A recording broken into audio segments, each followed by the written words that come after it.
La parabole de la brebis perdue. Luc chapitre 15, versets 1 à 7. Le Dieu de la Bible n'est pas un Dieu de quelques personnes seulement. Chaque individu a une grande valeur à ses yeux, et il fera tout ce qui est possible pour récupérer les âmes perdues. Rien ne lui procure plus de joie que de voir quelqu'un se tourner vers lui. Jésus illustre cette belle vérité biblique dans la parabole de la brebis perdue. Lisons cette histoire. Luc chapitre 15, versets 1 à 7. Et tous les publicains et les pécheurs s'approchaient de lui pour l'entendre. Et les pharisiens et les scribes murmuraient, disant, « Celui-ci reçoit des pécheurs et mange avec eux. » Et il leur dit cette parabole, disant, « Quel est l'homme d'entre vous qui, ayant 100 brebis, et en ayant perdu une, ne laisse les 99 au désert, et ne s'en aille après celle qui est perdue, jusqu'à ce qu'il l'ait trouvée.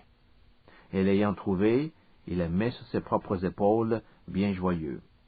Et, étant de retour à la maison, il appelle les amis et les voisins, leur disant, « Réjouissez-vous avec moi, car j'ai trouvé ma brebis perdue. » Je vous dis qu'ainsi, il y aura de la joie au ciel pour un seul pécheur qui se repent, plus que pour 99 justes qui n'ont pas besoin de repentance.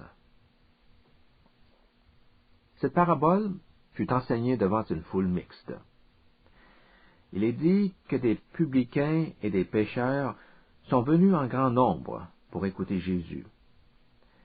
Qui sont ces publicains et ces pécheurs? Les publicains sont des Juifs travaillant pour le gouvernement de Rome à la perception des impôts auprès de leurs compatriotes. Les Juifs les excluaient de leur entourage, car ils n'admettaient pas qu'un des leurs puisse servir un gouvernement païen de cette façon, d'autant plus que les publicains avaient la réputation d'extorquer l'argent des contribuables. Qu'en est-il des pécheurs? Il est vrai, il est important de savoir que le terme pécheur ne désigne pas strictement les individus ayant commis des crimes odieux. La Bible l'utilise dans un sens plus large. Ainsi, un pécheur peut être un homme exerçant une profession dont les activités allaient à l'encontre de l'interprétation que les chefs religieux faisaient de la loi. Avec le temps, les pharisiens et les scribes ont développé des règles condamnant certains métiers. Ceux qui les pratiquaient étaient alors considérés comme des pécheurs. Par exemple, l'occupation de tanneur était déshonorante, car elle nécessitait un contact constant avec des cadavres d'animaux, provoquant ainsi une impureté rituelle. Le même problème touchait le conducteur d'âne, dont le contact répété avec les païens rendait impur. Les bergers n'avaient pas non plus une bonne réputation. On les méprisait parce qu'ils avaient tendance à faire paître leurs animaux sur des terres agricoles sans en demander la permission. Tous ces gens-là, le tanneur, le conducteur d'âne, le berger, sont appelés des pécheurs. Or, un juif qui se respecte ne devait pas se mêler avec de tels individus, et surtout pas manger avec eux. C'est pourquoi nous lisons au verset 2 que les pharisiens murmuraient. Ils critiquaient Jésus en disant, « Cet homme fréquente des pécheurs et s'attable avec eux. » Le fait de manger avec quelqu'un est une marque de familiarité et de confiance. Les pharisiens ne pouvaient pas accepter que Jésus puisse s'associer de la sorte avec des gens de mauvaise vie. Ils y voyaient le mépris de la moralité et de la justice dont ils se croyaient en possession. Leur murmure était à la fois un blâme dirigé contre Jésus et l'expression de leur dédain à l'égard des pécheurs. Contrairement aux pharisiens, qui ne se seraient jamais approchés d'eux, le risque de souillure ne semblait guère préoccuper Jésus. Il est venu offrir le salut en montrant l'amour de Dieu pour les pécheurs, et c'est parmi eux qu'il voulait l'annoncer. Notez que son attitude montre également qu'il se souciait peu des médisances. Même si sa réputation risquait d'être entachée par ceux qui ne pouvaient admettre de relations sociales avec des pécheurs, Jésus ne refusait pas de fréquenter qui que ce soit. Il est vrai que dans la vie courante, nous devons choisir sagement les gens avec qui nous nous associons. Il n'est pas recommandé, par exemple, de côtoyer ceux qui appartiennent de près ou de loin au monde du crime organisé.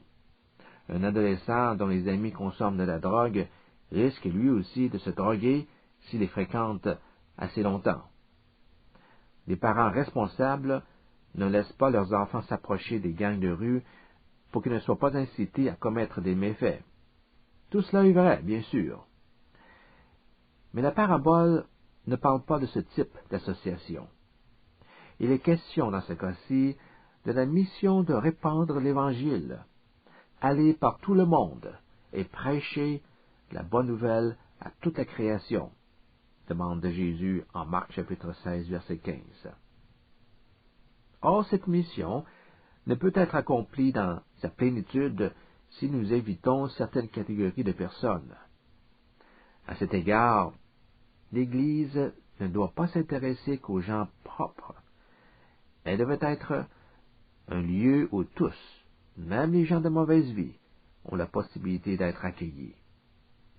Nous allons au-devant d'eux, et en ce sens, nous nous associons avec eux, non pas pour faire comme eux, mais pour les aider spirituellement et les bénir. La réaction des pharisiens dans ce passage reflète leur compréhension des prescriptions de l'Ancien Testament contre l'impureté. Ces lois avaient pour but de protéger la sainteté du peuple hébreu. Malheureusement, ils en sont venus à établir des règles qui mettaient l'accent sur une pureté extérieure plutôt qu'intérieure. Une formule de la littérature rabbinique déclare ainsi qu'aucun homme ne s'associe avec le méchant, ni même n'en fasse un adepte de la loi. Jésus a une toute autre perception des choses. Il désapprouve autant leur mentalité ségrégative que leur conception de la souillure. En fait, Jésus avait ceci de particulier quand il se déplaçait parmi les foules. Nous observons en lui une pureté, une sainteté que rien ne semblait pouvoir contaminer. On pourrait la comparer à une lumière brillant dans la noirceur.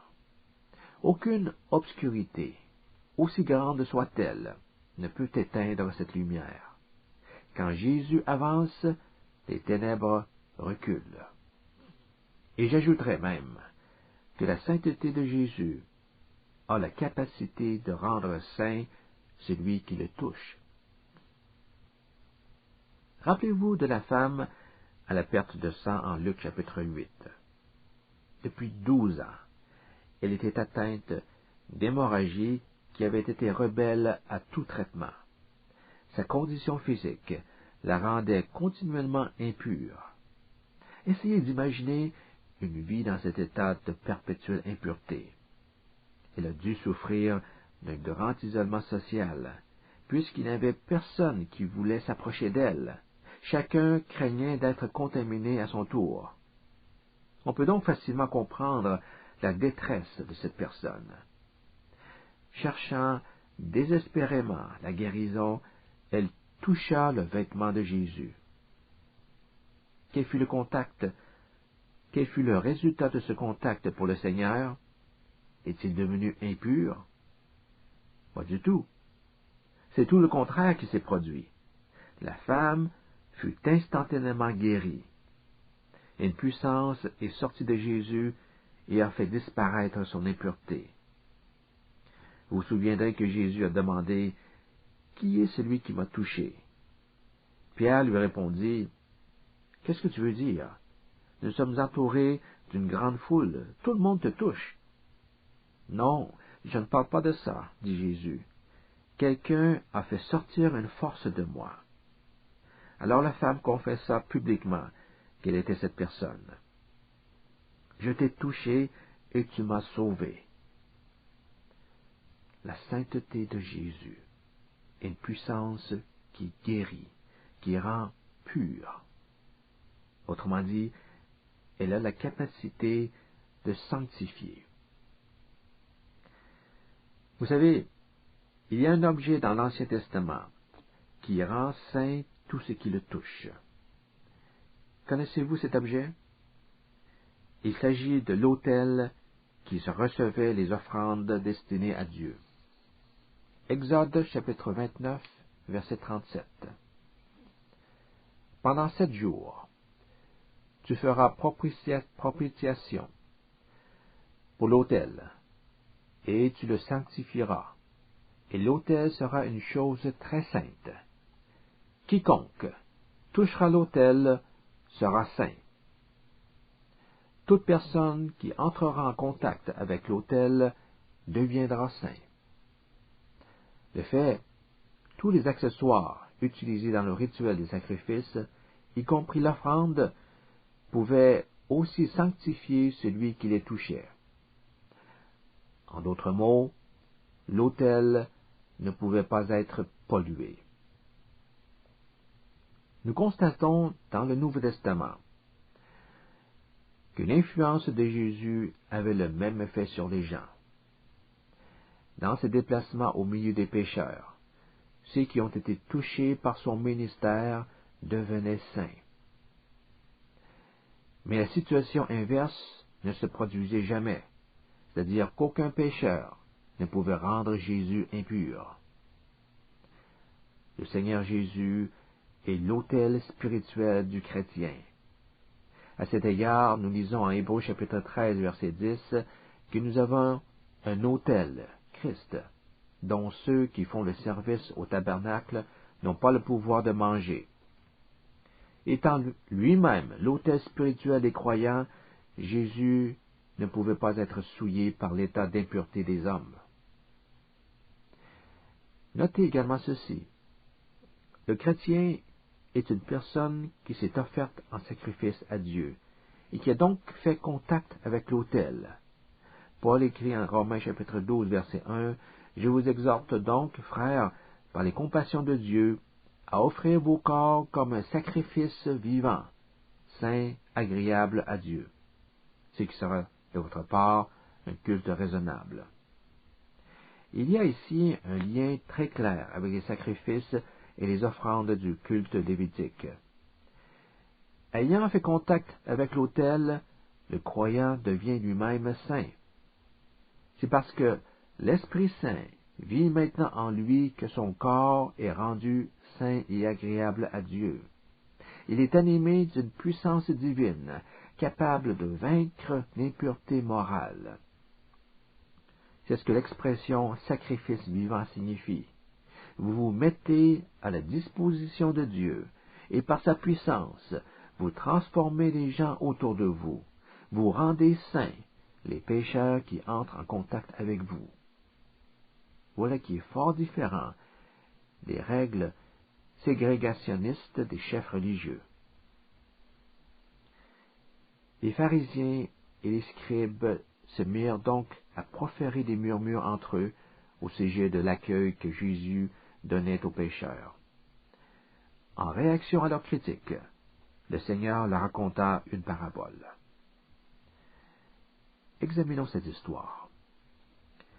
Elle concerne un berger qui avait la responsabilité de 100 brebis. Il semble qu'il en était le seul gardien. Un troupeau composé de 100 bêtes aurait été considéré comme de taille moyenne pour l'époque. Un seul homme suffisait pour s'en occuper. Mais ce nombre était quand même trop élevé pour qu'un berger puisse remarquer l'absence d'un animal par un simple coup d'œil.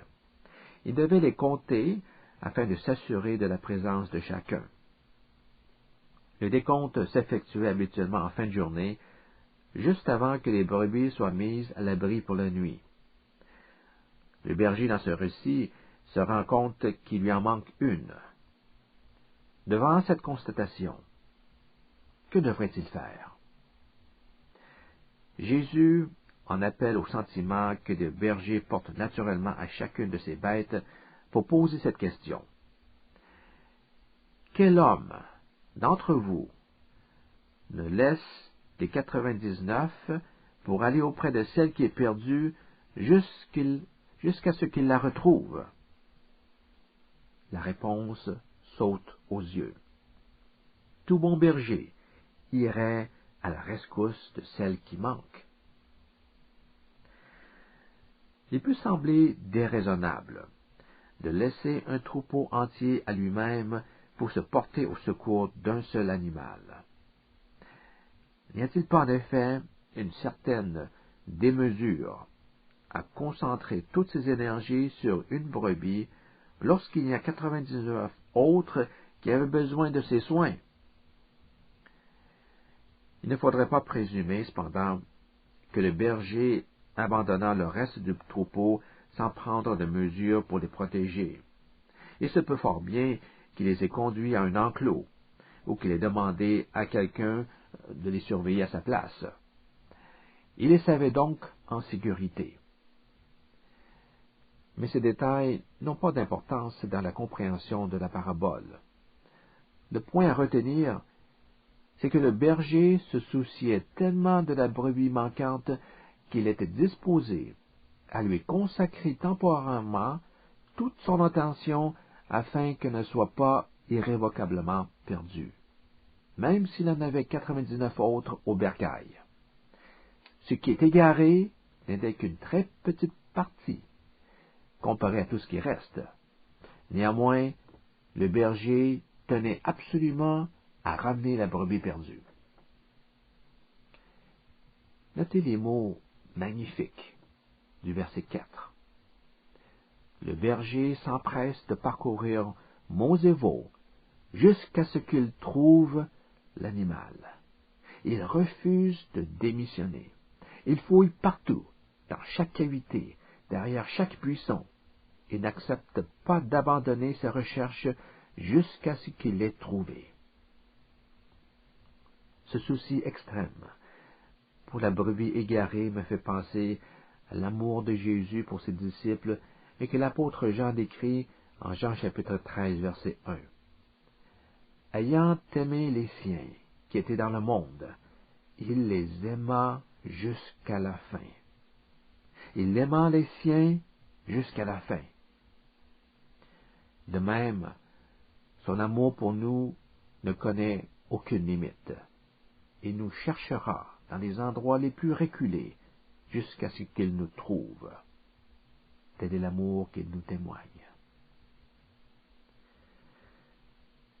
Nous avons une autre magnifique image de la bonté de Dieu en Ésaïe chapitre 65, verset 2, et citée par Paul en Romains chapitre 10, verset 21. J'ai tendu mes mains tous les jours vers un peuple rebelle, qui marche dans une voie mauvaise au gré de ses pensées. Cette patience nous surprend. Il n'est pas question que d'une journée. Tous les jours, à longueur de journée, j'ai tendu mes mains. Dieu est celui qui va au-devant de son peuple rebelle et le presse avec insistance de revenir à son amour. Si justifié que soit son rejet d'Israël, il n'en avait pas fini avec eux. Le langage que tient Dieu à l'égard d'Israël est empreint d'une tendresse et d'un amour particulier qui me touche profondément. Et c'est précisément ce que Jésus désire nous communiquer en enseignant la parabole de la brebis perdue.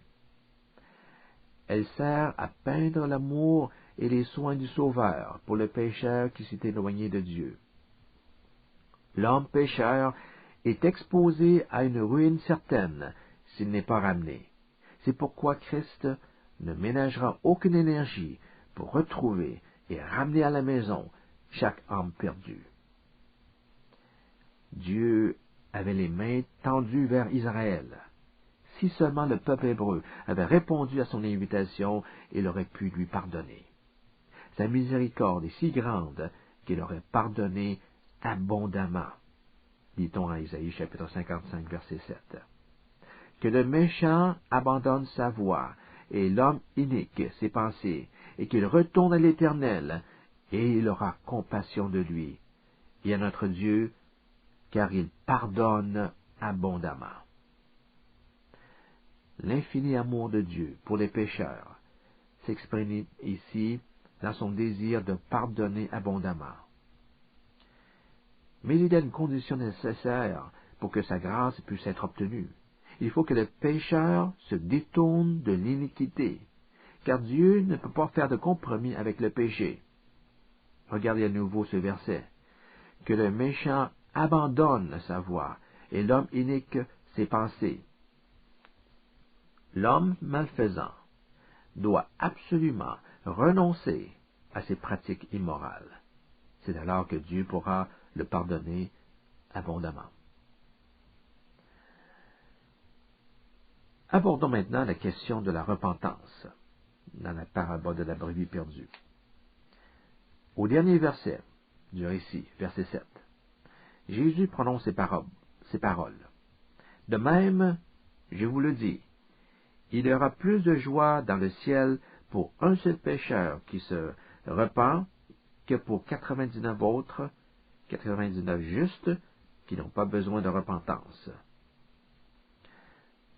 Certains se sont demandé s'il n'y aurait pas dans cette déclaration un manque de cohérence.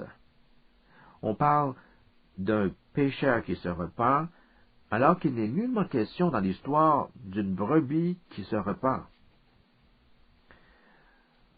Cette observation est tout à fait pertinente. Il faut reconnaître ici la différence entre une brebis et une personne.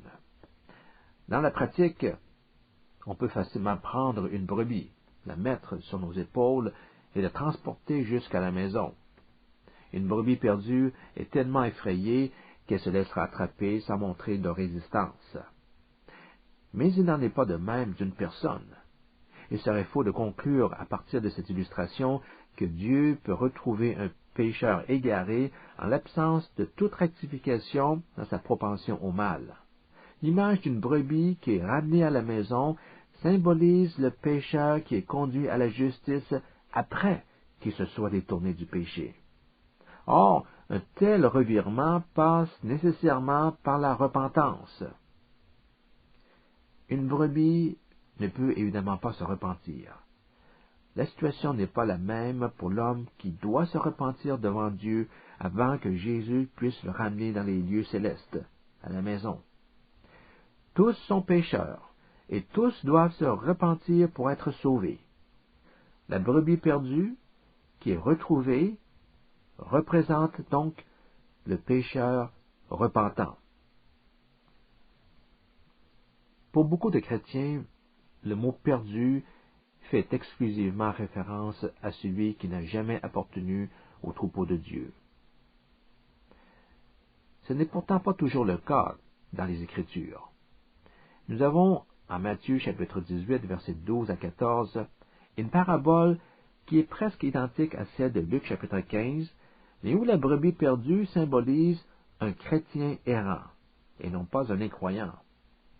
En Luc, dans le passage qui fait l'objet de notre étude, Jésus termine son histoire en parlant de la joie dans le ciel pour le pécheur qui se repent.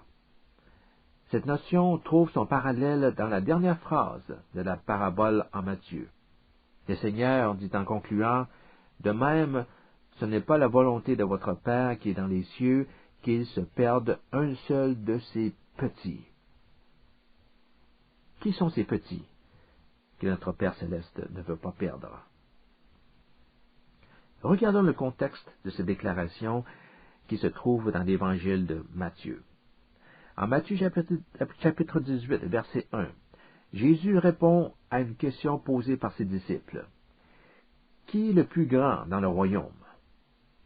Il appelle alors un petit enfant, le place au milieu d'eux, et leur dit que s'ils ne deviennent semblables aux petits enfants, ils n'entreront pas dans le royaume. Puis, il prononce une sévère condamnation contre celui qui entraînerait un de ces petits qui croient en moi à pécher. Matthieu chapitre 18, verset 6.